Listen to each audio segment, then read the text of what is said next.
കോതമംഗലം താലൂക്കിൽ നിക്ഷേപ സമാഹരണത്തിൽ ഊന്നുകൽ സഹകരണ ബാങ്ക് മുന്നിലെത്തി.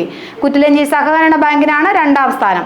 ഇതുൾപ്പെടെയുള്ള വിവിധ അവാർഡുകളുടെ വിതരണം കോതമംഗലത്ത് നടത്തി.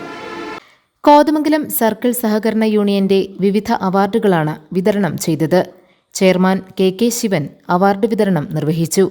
നിക്ഷേപ സമാഹരണത്തിൽ ഊന്നുകൽ സഹകരണ ബാങ്കാണ് മുന്നിലെത്തിയത്.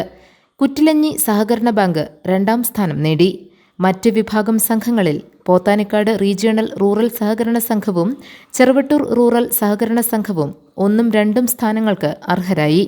വിദ്യാർത്ഥികൾക്കായി സംഘടിപ്പിച്ച പ്രബന്ധ മത്സര വിജയികൾക്കുള്ള സമ്മാനങ്ങളും വിതരണം ചെയ്തു.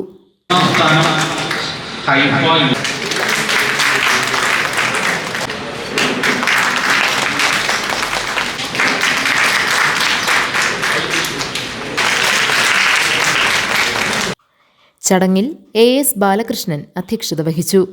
MS Paulose, K Varghese, Eldhose Paul, PK Rasheed, Pareed, Aliyar, Shobha Surendran, PS Najeeb, KV IB തുടങ്ങിയവർ പ്രസംഗിച്ചു.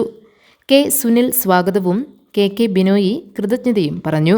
സഹകരണ മേഖല ഈ കാലഘട്ടത്തിൽ നിരവധി പ്രതിസന്ധികളെ അതിജീവിച്ചുകൊണ്ട് മുന്നോട്ട് പോകുന്ന ഈ ഒരു കാലഘട്ടമാണ് ഉള്ളത്. തുടർന്നും സഹകരണ മേഖലയുടെ വളർച്ചയ്ക്കും പുരോഗതിക്കും വേണ്ടി നാട്ടിലെ ജനങ്ങളുടെ പൂർണ്ണമായ പിന്തുണയും സഹായവും അഭ്യർത്ഥിച്ചുകൊണ്ട് GTV ന്യൂസ് കോതമംഗലം.